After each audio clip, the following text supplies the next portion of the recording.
domestic stuff, the domestic load of a house, more times than not falls on the woman. Yeah. Well, I think especially if you have kids, if you have a family, then yes, like women are expected to maintain the children, keep up with the children, keep their calendar. That definitely was true in my household. Like my mom ran the ship as far as getting us where we needed to be, making sure school was what it was supposed to be and all that kind of stuff, making sure we had clothes for school and all that kind of thing. So in that sense, yeah, I did grow up with it. Yeah, so there is so much patriarchy embedded into society.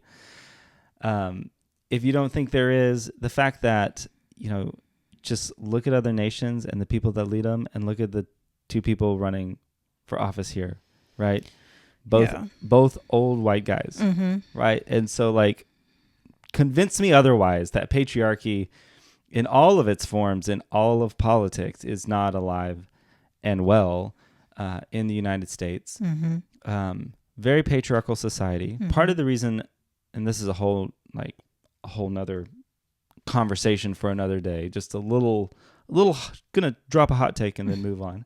A big reason why patriarchy is so prevalent in the United States is because historically the United States has been a predominantly Christian nation. Christianity is a very patriarchal religion. And so, yeah, patriarchy just shapes that. Patriarchy shapes the fact that, as a society, in a patriarchal society, boys in dresses is perceived differently than girls in jeans because it's patriarchal. So if a girl wants to be a tomboy, that's cool. That's cute, actually. It's cute that she's a tomboy. It's cute that she wants to hang in there and play sports with the boys, right? But, if a boy wants to wear a dress, if he wants to paint his nails, if he wants to express himself in maybe like Disney princesses instead of liking superheroes, well, then that's a negative. Yeah, that's a negative. Though I think with women in particular, with girls, like, you can only be so masculine. Like, patriarchy will only allow you to be so masculine. Once you get to a certain level, then it's like, oh, no, you need to remember your place. Like, you can wear pants and you can even go to work. That's cute. You have a job. But like, you still need to make sure you get married to a man and have his kids and quit that job and raise your kids and stuff. And you can't You're not going to get paid the same. Yeah, you're not going to get paid the same. Like, maternity leave, what is that? You should be able to squat over a hole, have the baby, and keep it moving. Yeah. Apparently. So yeah, there's so many elements. Again, you're not convinced America's a patriarchal society. Just look at other countries and what they have as far as maternity and paternity leave policies. Like, they're way more family friendly. Light years ahead. Than the United States. And there is legitimately, I would be shocked, absolutely utterly shocked, if the United States did pass any sort of laws in the next 10 years that had to do with maternity and paternity leaves. Yeah. And if they did, it probably gets struck down in the courts anyways. And so like, it's just not going to happen. So yeah, patriarchy is alive and well. Abortion, there's another hot take there. And so yeah, it's just, I feel like that one of the reasons it's perceived negatively is because when boys turn into men, when they're comfortable enough and confident enough in their own masculinity that they're willing to wear dresses, wear jewelry, wear nail polish, just express themselves however they want to, that freedom and security in your masculinity to do that makes other men who are not as free or as secure very triggered. Yes. And so because they're triggered by your security as a man, they respond by being like, well, I've got to tear you down now to build myself up because I'm insecure by your security as a man. Bingo.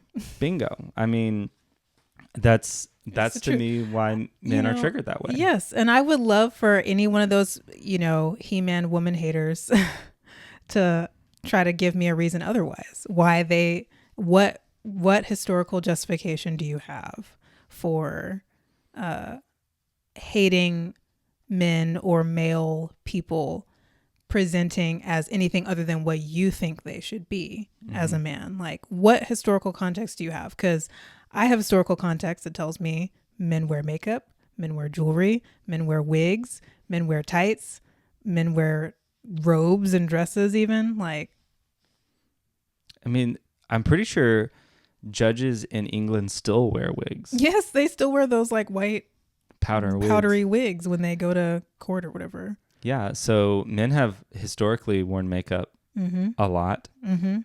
They've worn wigs. I mean, being a man like in the 14th century was basically to go out in public and drag. Yes, I mean, even literally like Romeo and Juliet, all of Shakespeare's plays, like back in that Elizabethan era, like when the theater really was coming to prominence, women, again, patriarchy, women were not allowed to act. They weren't allowed to perform. So men were in drag. Yeah, and it wasn't that long ago that it was very typical for baby boys to wear dresses here in the United States. I think there's even like, I've seen a picture circulating of like toddler President Roosevelt in a dress because that was just the fashion of the day. Also, the same men who are like super triggered by men in drag are the same men that think a kilt is cool. Like that's a dress. That's a fucking dress. Yes, what are you talking about? Yes. Like I respect. And, even a revealing skirt at that. Yes. Like it's all free down there as far as I know. A lot of legs. A lot of legs. Yeah. So there's such a double standard. There's no historical context. There's no real rhyme or reason to it.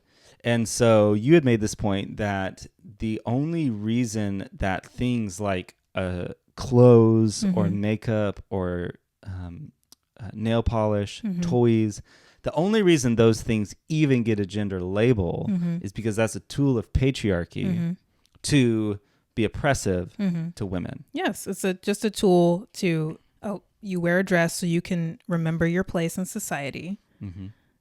You are given baby dolls and whatever because you're supposed to be a nurturer when you grow up. You're given nail polish and makeup because you should want to look your best for whatever man decides to marry you. Yeah. Like it's, it was not that long ago. And I'm saying like 50 years ago, maybe less, where it was very commonplace for husbands to never see their wife without makeup. Like when you watch Bridgerton, it's so popular right now.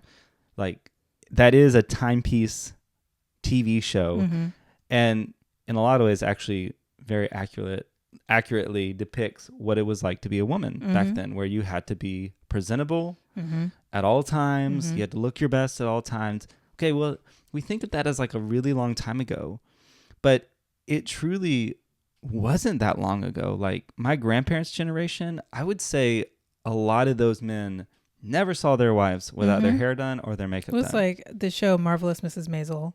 If you don't watch it, it's a great show. It's set in like the 1950s, 1960s. And there is a scene in the first episode where Mrs. Maisel goes to bed with her husband. He rolls over, goes to sleep. She pops an eye open, makes sure he's asleep, gets up, takes off her makeup, washes her face, puts the rollers in her hair, and then she sets the blinds so that the sunlight will wake her up early. And then in the morning, you see what happens. The sunlight wakes her up. She gets up. He's not awake yet. She goes, puts on her makeup, fixes her hair, and then lays back down to pretend that she's asleep. And then the alarm goes off. He rolls over, gives her good morning. And she's like, oh, I didn't know it was time to wake up yet. Yeah. I'm like, what hell? Like, exhausting. TV, movies, they always do a really great job of depicting that kind of stuff. Even like what you see subtly in movies where like she's waking up and looks great. Yeah. It's like, yeah. I don't think that's real life. Or my favorite, when they're intimate on screen and they just roll over and go to sleep. Yeah. That's a whole nother thing. But yeah, so there's just the labels they serve the purpose of patriarchy, to remind women of their place, remind women of where they belong. So, man, that was a long conversation around the first point. And that was just question one. We'll try to. We're just getting started, you guys. We'll try to not do a 2-hour podcast here. We're going to do Joe Rogan style. You got to listen for like 2.5 hours here.